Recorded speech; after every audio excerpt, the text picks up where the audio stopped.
오늘 성경의 배경이 되는 데살로니가는 지금으로는 그리스의 테살로니키가 됩니다.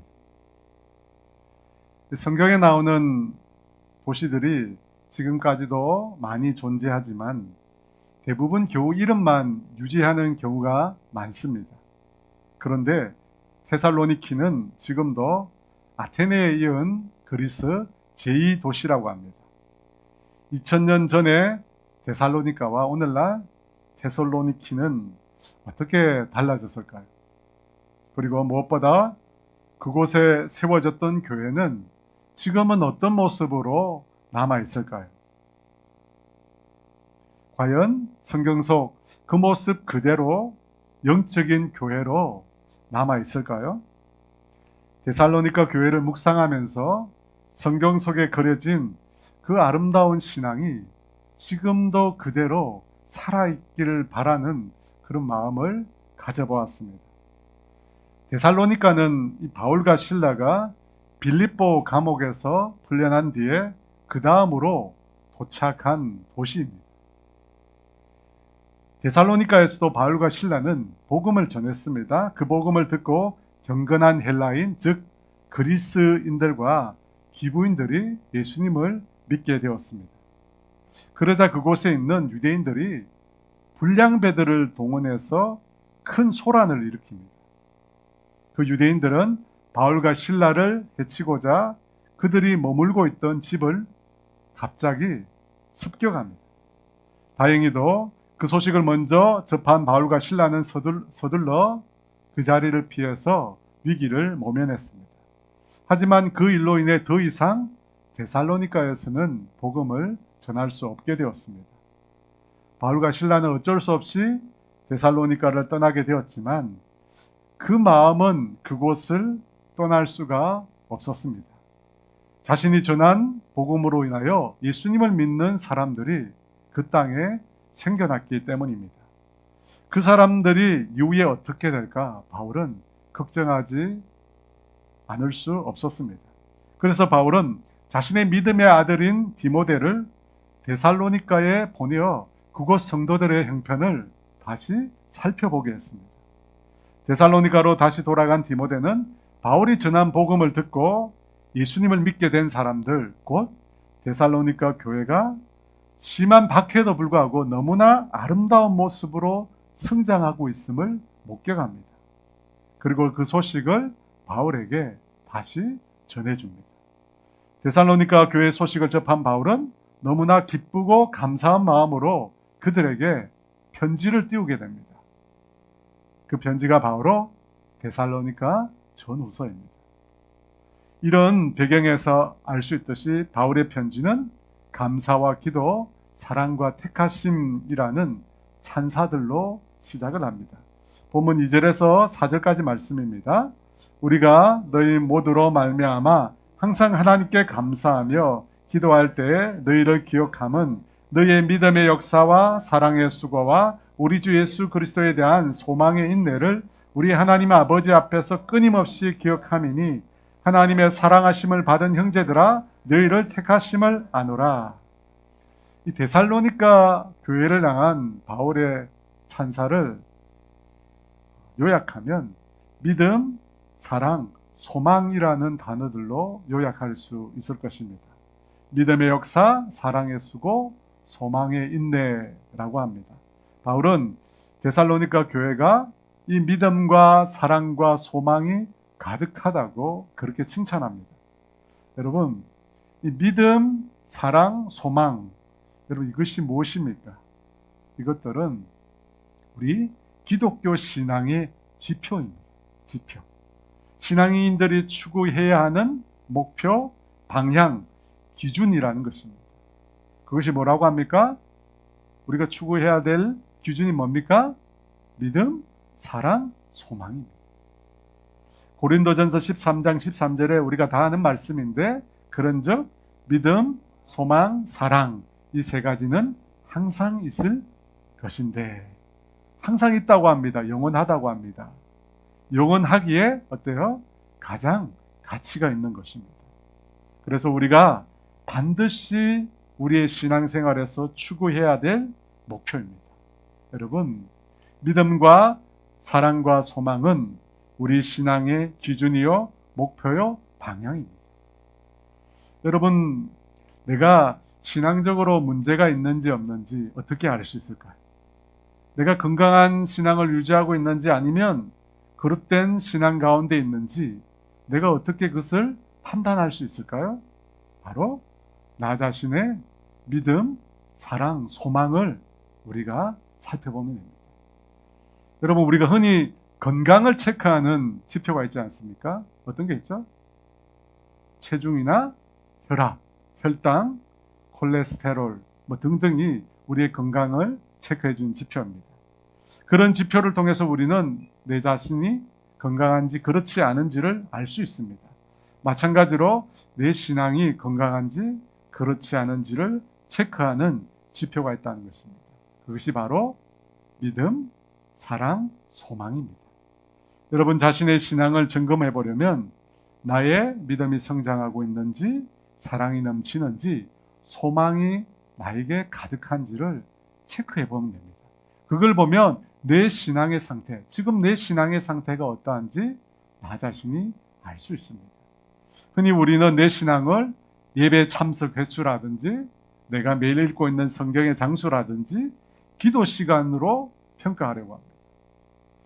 여러분, 그것들이 전혀 의미가 없는 것은 아닙니다. 하지만 참된 신앙은 숫자로 표시되지 않습니다. 숫자에 명확히 드러나지 않습니다. 숫자를 가지고 여러분 우리의 신앙을 체크하기 시작하면 우리는 율법주의의 위험에 빠질 수 있습니다. 그래서 우리가 늘 우리 자신을 돌아볼 때 살펴봐야 될 것은 믿음, 사랑, 소망입니다. 물론 다른 표지도 있겠지만 먼저 살펴봐야 될 항목들이 바로 믿음, 사랑, 소망이라는 것입니다. 여러분 한번 잘 살펴보십시오. 나의 믿음이 자라고 있는지, 하나님께서 행하시는 일들에 대해서 내가 전혀 흔들림 없는 믿음을 가지고 있는지, 또 나의 사랑은 점점 더 커져가고 있는지, 시간이 흘러감에 따라 하나님을 향한 나의 사랑, 이웃을 향한 나의 사랑이 점점 더 커져가고 있는지, 또 나의 소망은 어떤지, 눈에 보이는 것이 아니라 영원한 것에 내가 소망을 두고 있는지 나 자신을 점검해 보라는 것입니다. 여러분 그것이 참 중요합니다. 우리는 늘 우리 자신을 돌이켜 살펴봐야 합니다. 살펴보지 않으면 내가 그릇된 곳에 있음에도 깨닫지 못할 수 있기 때문입니다. 이처럼 믿음, 사랑, 소망은 한 개인의 신앙의 상태를 알려주는 지표입니다. 그뿐만 아니라 믿음, 소망, 사랑은 교회의 건강 지표. 한 교회가 성경적으로 올바른 방향으로 가고 있는지, 건강한지 여부를 어떻게 아느냐면 여러분 교인의 수나 재정에 달려있지 않습니다. 그 공동체 가운데 믿음, 사랑, 소망이 얼마나 있느냐, 그 여부를 따라서 우리는 알 수 있다는 것입니다. 여러분 주님께서 에베소 교회에 뭐라고 말씀하십니까? 요한계시록 2장 4절과 5절에서 너를 책망할 것이 있나니 너의 처음 사랑을 버렸느니라.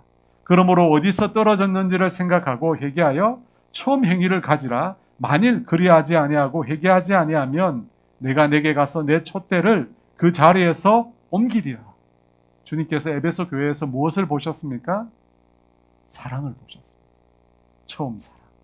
그 사랑이 에베소 교회 공동체에서 사라졌다는 것입니다. 그래서 회개하지 않으면, 다시 그 사랑을 회복하지 않으면 주님께서 그 교회 촛대를 옮기시겠다는 겁니다. 그것을 보면 우리 신앙의 지표인 믿음, 사랑, 소망은 여러분 있어도 되고 없어도 되는 것이 아닙니다. 우리는 반드시 믿음과 사랑과 소망을 지켜야 합니다. 개인뿐만 아니라 우리 공동체도 반드시 그것을 지키고 그것을 나타내야 합니다.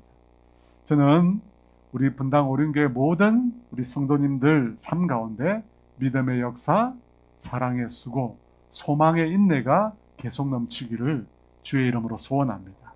반드시 그렇게 되기를 원합니다. 두 번째인데요. 앞서 말씀드렸듯이 데살로니가 교회는 바울의 전도에 의해서 시작이 되었습니다.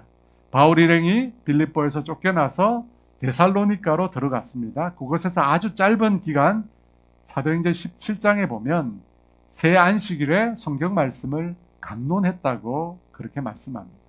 그렇게 해서 여러분 교회가 형성되었습니다. 그런데 교회가 그렇게 세워지자마자 그 교회를 세운 설립자인 바울이 떠나가야만 했습니다. 그러면 당시 데살로니가 교회 형편이 어떠했겠습니까?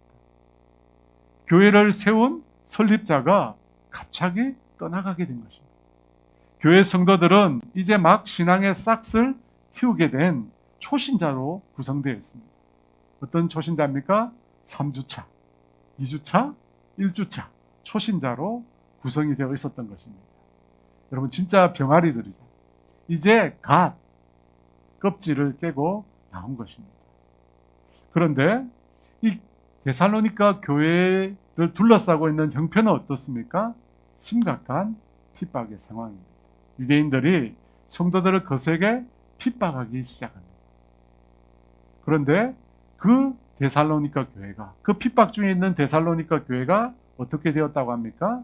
핍박에 넘어지고 많은 성도들의 교회를 떠난 것이 아니라 놀랍게도 믿음, 사랑, 소망 가운데 교회가 든든히 성장해 가더라는 것입니다. 여러분 어떻게 이런 일이 가능할까요? 그들에게 도대체 무슨 일이 일어난 것일까요? 사도 바울은 오늘 그 이유를 두 가지로 말씀하고 있습니다. 5절 상반절입니다. 이는 우리 복음이 너에게 말로만 이른 것이 아니라 또한 능력과 성령과 큰 확신으로 된 것임이라. 여기서 이는이라고 하는 표현에 주목할 필요가 있습니다. 이는이란 말은 어떤 일에 대한 이유나 근거를 제시할 때 사용되는 말입니다. 다시 말해서 데살로니가 교회가 믿음과 사랑과 소망으로 인해 하나님께 칭찬을 받게 된 이유는 복음이 너에게 말로만 이른 것이 아니라 능력과 성령과 큰 확신으로 되었기 때문이라는 것입니다. 바울은 데살로니가 교회의 성장 요인을 뭐라고 이야기합니까? 바로 복음 때문이라고 말합니다. 그런데 그 복음이 말로만 전해진 것이 아니라 또한 능력과 성령과 큰 확신으로 전해졌다는 것입니다. 여러분 분명히 복음은 말로 전해지는 것입니다. 분명히 사람의 입을 통해서 복음이 전해집니다. 그런데 말로만 전해진 것이 아니라고 합니다. 말 이상의 무언가가 있었다고 합니다. 그것이 뭡니까? 능력과 성령과 큰 확신이 그 복음과 동반되었다는 것입니다. 여러분 이것이 예수님을 믿지 못하는 사람들이 이해하지 못하는 부분입니다. 사람들은 성경이나 복음이나 예수님에 대해서 아주 피상적으로만 생각합니다. 피상적으로. 성경이 다른 책들과 다른 점이 무엇이냐? 같은 종이에 같은 문자로 기록된 이스라엘의 역사책 혹은 윤리에 관한 책이 아니냐? 그렇게 말합니다. 또 복음은 무엇이냐? 세상에 좋은 소식이 어찌 복음밖에 없냐? 사람들을 유익하게 하고 사람들을 행복하게 하는 말들은 세상에 널리 퍼져 있다는 것입니다.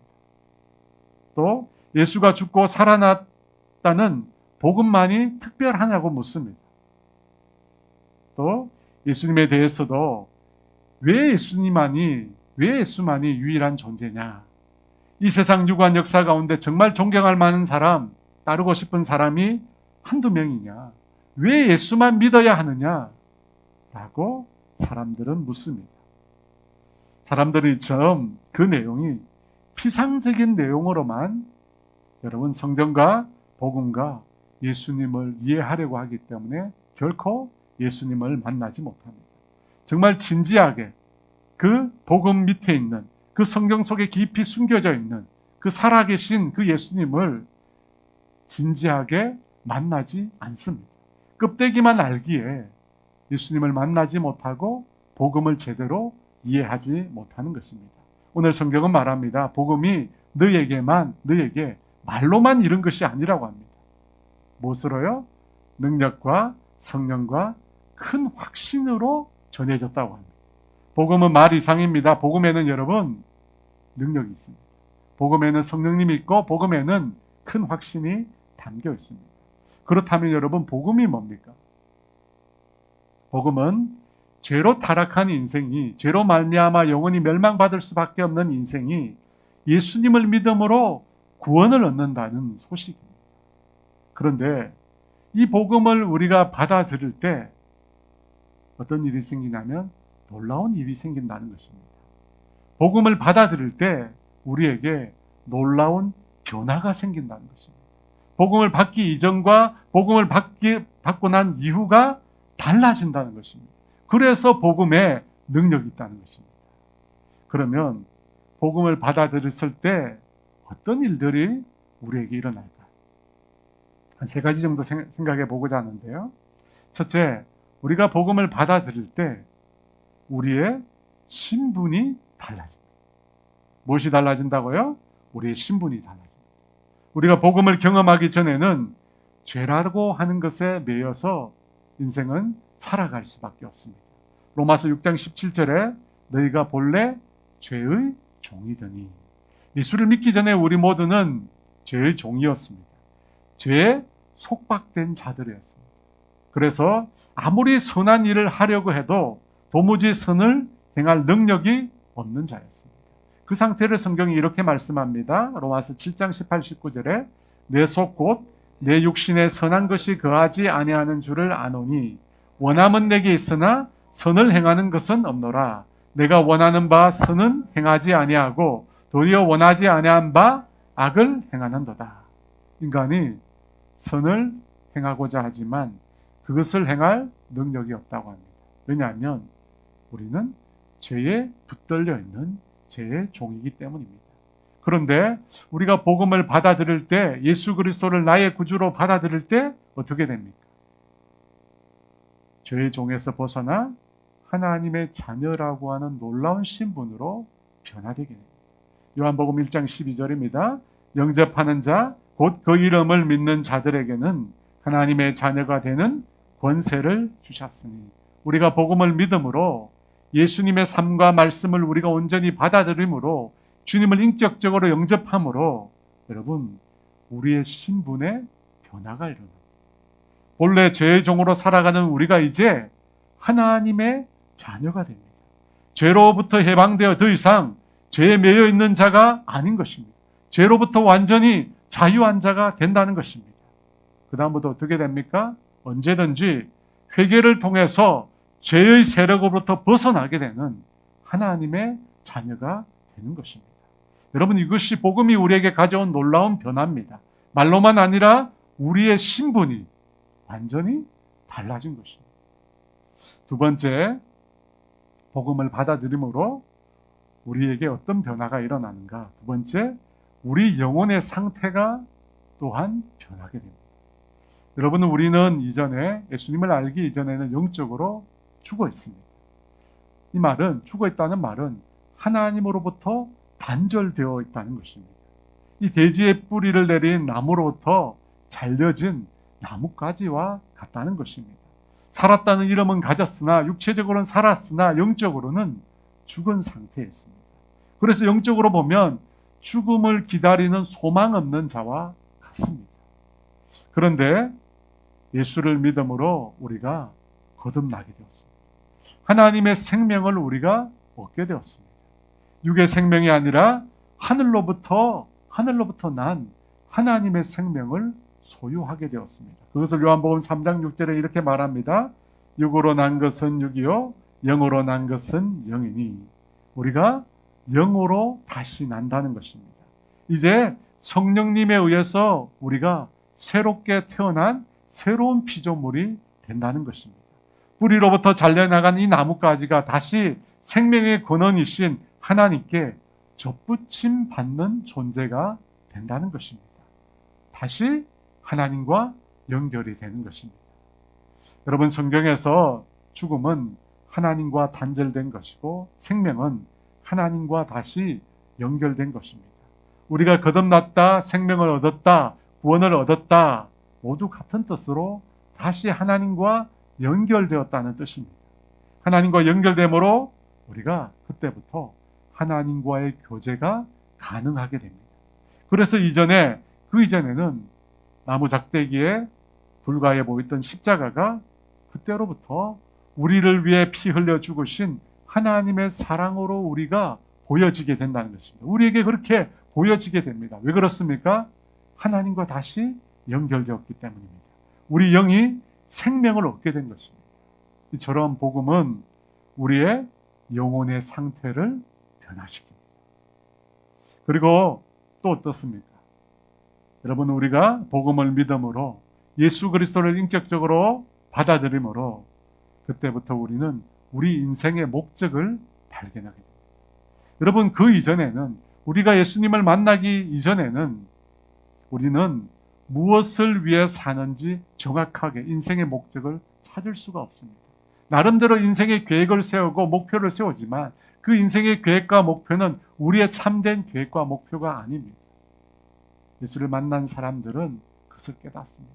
그 이전에 자신이 품었던 모든 것들은 신기루에 불과하다는 것입니다.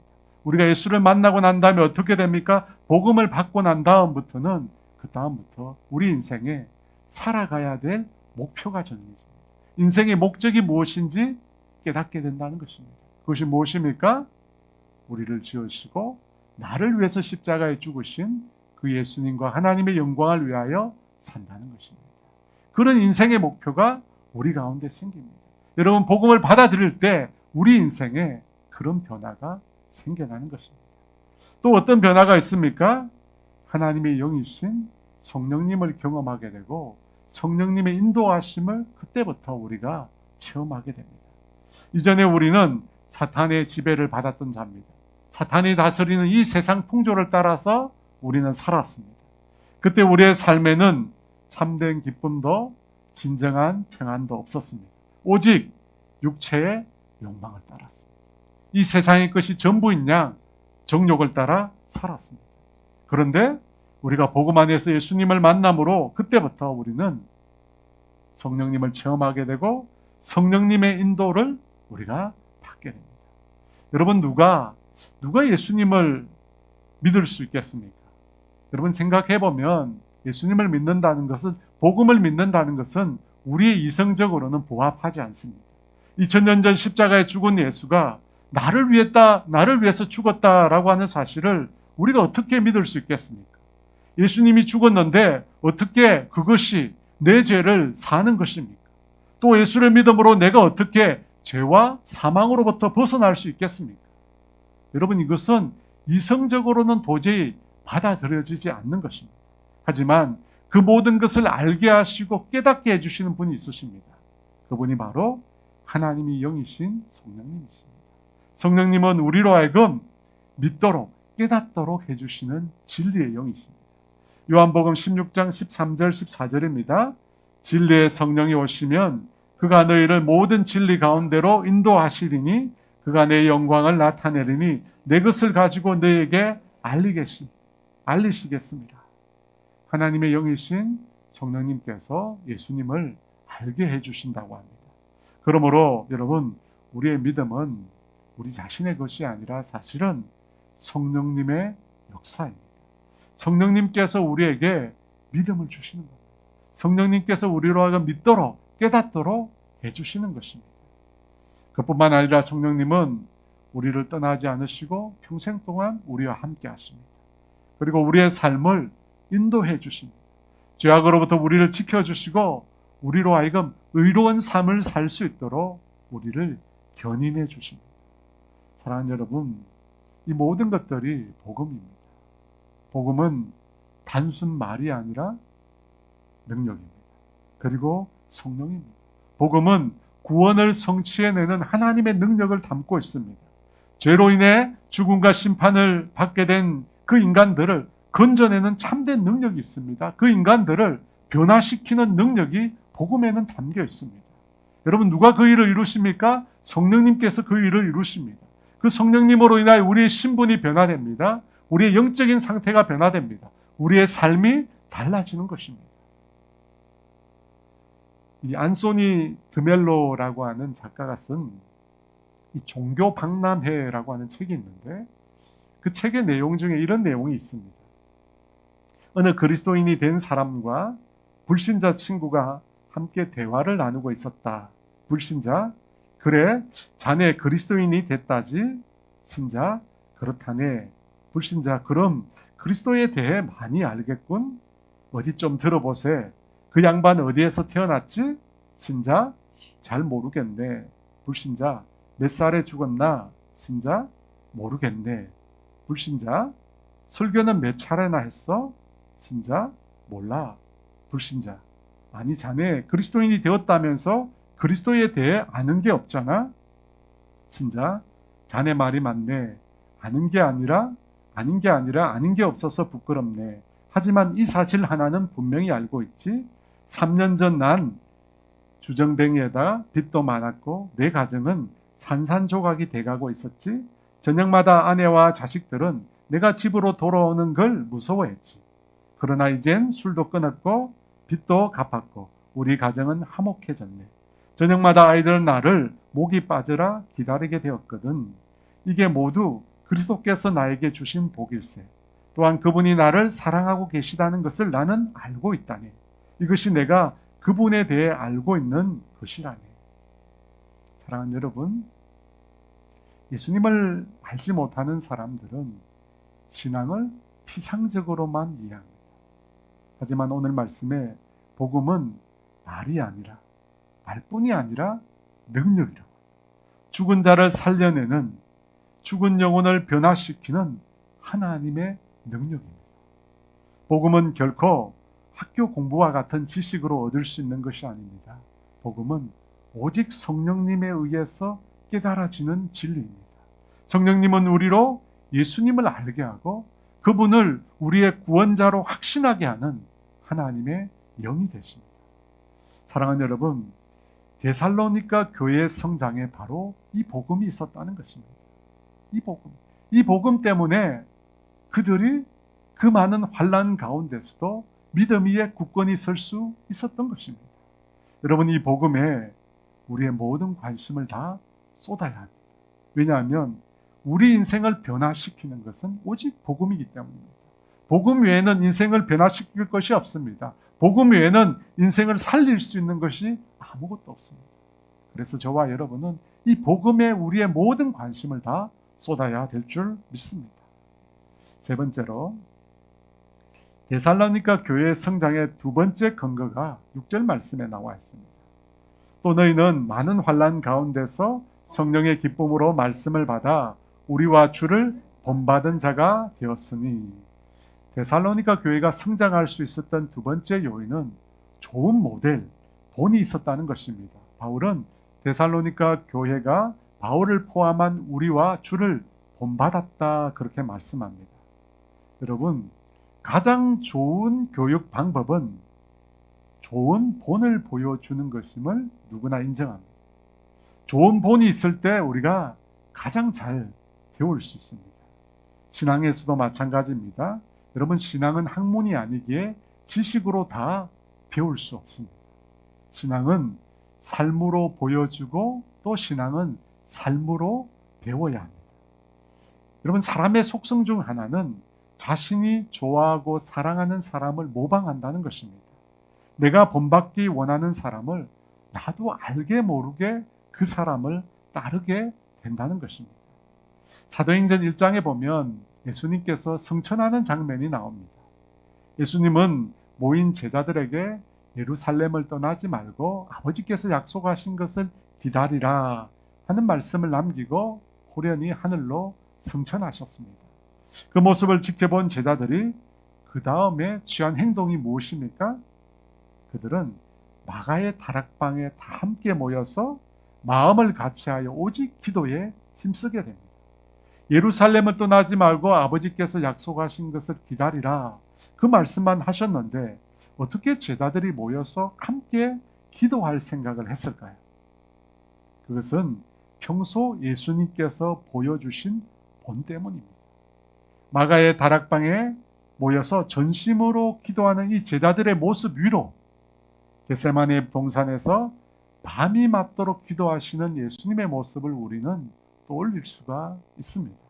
제자들과 함께 했을 때 예수님은 늘 습관을 따라 기도하러 가셨습니다. 오병이어의 기적의 현장에서도 모든 사람들을 다 보내고 난 후에 예수님은 홀로 기도하러 남으셨습니다. 모든 사람들이 잠을 자고 있는 새벽 미명에도 예수님은 한적한 곳에 가서 하나님께 기도하셨습니다. 그 예수님의 모습이 제자들에게 각인된 것입니다. 제자들은 기도하셨던 그 예수님의 모습을 통해 하나님의 뜻을 구하는 방법이 무엇인지를 배웠습니다. 또 하나님과 동행하는 방법이 기도라고 하는 것을 배웠던 것입니다. 사랑하는 여러분, 어찌 기도뿐이겠습니까? 예수님은 스스로 낮아지심으로 겸손과 섬김을 우리에게 보여주셨습니다. 제자들의 발을 씻겨주심으로 친히 낮아짐이 무엇인지, 무엇이 겸손한지를 우리에게 가르쳐 주셨습니다. 또 자신의 생명까지 내어주심으로 하나님의 사랑이 무엇인지 우리에게 보여주셨습니다. 사랑하는 여러분, 삶으로 보여준 것만 남는다고 합니다. 좋은 본으로 가르쳐준 신앙만이 남는다는 것입니다. 바울은 데살로니가 교회의 성장이 바로 이 예수님을 본받았기 때문이라고 말하고 있습니다. 그렇다면 여러분은 진정 예수님을 본받고 계십니까? 매일 예수님을 닮아가기 위해서 애쓰고 계십니까? 사랑하는 여러분, 하나님 아버지는 우리 모두를 위해 모두를 향해서 소원을 가지고 계십니다. 그 소원은 무엇일까요? 우리 모두가 예수님을 본받는 자 되는 것입니다. 우리가 예수님을 닮아가는 것입니다. 그것이 하나님의 소원입니다. 그 소원을 위해서 하나님은 지금도 끊임없이 우리 가운데서, 우리 주변에서 일하고 계십니다. 맥스 루케이도가 쓴 예수님처럼이란 책에 이런 구절이 있습니다. 사람은 변화되지 않는다는 생각을 우리는 어디서 배운 것일까? 걱정 많은 건 내 천성이야. 난 평생 비관만 하며 살 거야. 그게 나야. 나도 어쩔 수 없어. 내 성질이 못됐거든. 이런 말들은 다 도대체 어디서 온 것일까? 그것은 하나님께로부터 나온 생각이 아니다. 어머니가 자식의 눈물을 닦아주지 않고 그냥 둘 수 없는 것처럼 하나님은 우리의 삶을 바꾸시지 않고 그냥 두실 수 없다. 당신을 향한 그분의 계획은 새롭게 변화된 마음이다. 하나님은 당신을 있는 그대로 사랑하시지만 그 자리에 그냥 두시지는 않는다. 하나님은 당신이 그분의 마음을 품기 원하신다. 하나님은 당신이 예수님처럼 되기 원하신다. 하나님께서는 우리가 예수님을 본받기를 원합니다. 예수님의 삶, 예수님의 성품이 우리 안에 이루어지기를 원하십니다. 여러분, 그것이 하나님의 궁극적인 우리를 향한 목표입니다. 주님을 위해 얼마나 일했느냐, 얼마나 많은 열매를 맺었느냐, 그것보다 그 과정을 통해서 얼마나 예수님을 닮았느냐, 닮아가고 있느냐, 그것이 더 중요하다는 것입니다. 그것을 위해서 오늘도 주님은 우리 가운데 일하고 계십니다. 사랑하는 여러분, 우리는 예수님을 본받아야 합니다. 그뿐만 아니라 바울은 데살로니가 교회가 우리와 주를 본받는 자 되었다고 합니다. 주님을 본받을 뿐만 아니라 우리 곧 바울과 그 동력자를 본받았다고 말씀합니다. 제가 가본 장례식 중에 가장 가슴 아픈 장례식은 소천하신 고인은 분명 신앙인인데 그 자녀들은 전혀 믿음이 없는 경우였습니다. 부모는 장로로 권사로 사시다가 돌아가셨는데 그 자녀는 전혀 믿음이 없어서 교회에 나오지 않는다는 것입니다. 그래서 기껏 부탁하는 것이 돌아가신 우리 부모님 장례를 기독교식으로 해달라는 것입니다. 저는 그 말을 들을 때 너무 가슴이 아팠습니다. 어떻게 그 부모의 신앙이 자녀에게는 하나도 전수되지 않았는가? 가슴이 답답해지고 메어지는 것을 느꼈습니다. 사랑하는 여러분, 여러분의 가정은 어떻습니까? 신앙의 생명의 물줄기가 지금 흘러가고 있습니까? 아니면 혹시 엘리 제사장 가문이 되고 있지는 않습니까? 여러분, 앞선 신앙의 세대는 다음 세대를 책임져야 합니다. 다음 세대를 책임지지 않는 신앙은 참으로 무책임한 신앙입니다. 그런데 여러분, 신앙은 삶으로만 가르칠 수 있습니다. 지식으로 가르칠 수 없습니다. 아무리 열심히 성경을 가르쳐도 삶이 동반되지 않으면 여러분, 신앙은 전수되지 않는다는 것입니다. 내가 어떤 본을 보이느냐, 내가 어떤 삶을 사느냐, 그것이 내 다음 세대의 신앙을 결정합니다. 데살로니가 교회가 바울과 그 사역자를 본받고 주님을 본받았다고 합니다. 그리고 나서 나타난 결과가 무엇입니까? 7절에 이렇게 말합니다. 그러므로 너희가 마게도냐와 아가야에 있는 모든 믿는 자의 본이 되었느니라. 바울 일행과 예수님을 본받은 데살로니가 교회가 마게도냐와 아가냐에 있는 모든 믿는 자, 모든 교회의 본이 되었다고 합니다. 여러분, 이렇게 신앙은 흘러가야 합니다. 나한테 머물러 있는 것이 아니라 다음 세대로, 내 옆으로 흘러가야 하는 것입니다. 여러분, 기도하는 자녀를 원하십니까? 자녀가 기도하기를 원하십니까? 기도하는 부모가 되어야 합니다. 말씀에 순종하는 자녀를 원하십니까? 말씀에 순종하는 부모가 먼저 되어야 합니다. 현재 한국교회 다음 세대는 죽어가고 있다고 합니다. 다음 세대를 영적으로 죽이는 첫 번째 요인은 세상이 아닙니다. 마귀가 아닙니다.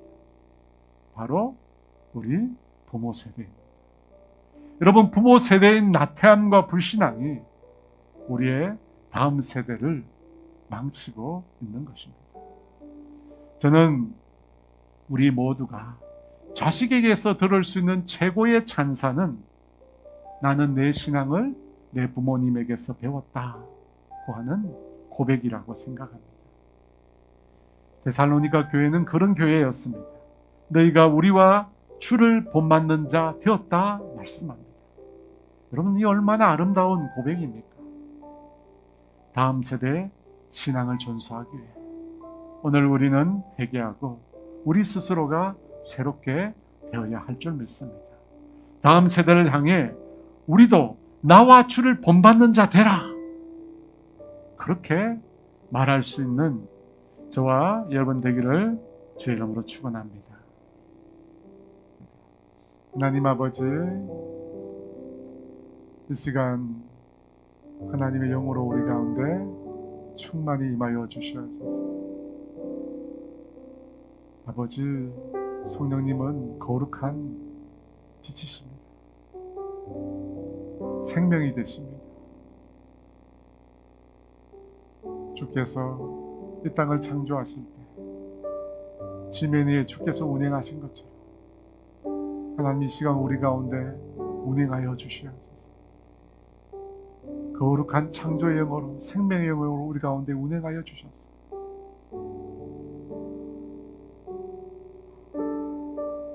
아버지, 죽음을 소멸하게 하여 주시고 죽음을 소멸시켜 주시고 생명으로 우리 가운데 주님 임하여 주시옵소서.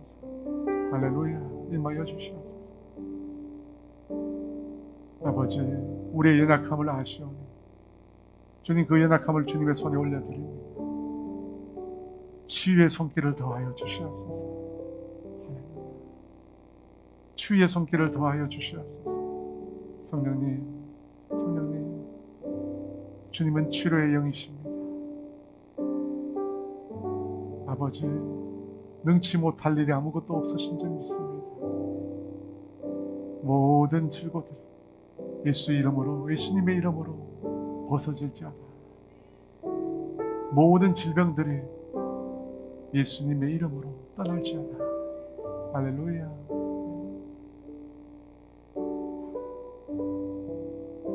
주님이 임하여 주시옵소서. 특별히 하나님, 밤마다 잠을 이루지 못하는 아버지, 불면증으로 고통받는 영혼들이 너무 많습니다.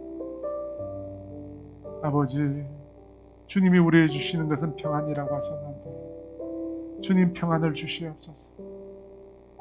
아버지, 깊이 잠들 수 있도록, 아버지, 잠잘 수 있도록 우리에게 하나님 이 밤에 아버지 숙면을 허락하여 주시옵소서. 할렐루야. 아버지 코로나19로 인하여 어려움을 겪고 있는 사업터들이 많이 있습니다. 우리 성도들의 사업들을 주님이 지켜주시옵소서. 아버지 우리의 기업이 아니라 주님께 올려드리오니 주님의 기업인 줄 믿습니다. 주님이 주인 되어 주셔서 주님이 친히 우리의 기업을 이끌어 주시옵소서. 만나야 될 사람을 만나게 하여 주시고 만나지 말아야 될 사람을 만나지 않도록 도와주시고 필요한 것마다 주님 아버지 더하여 주시옵소서.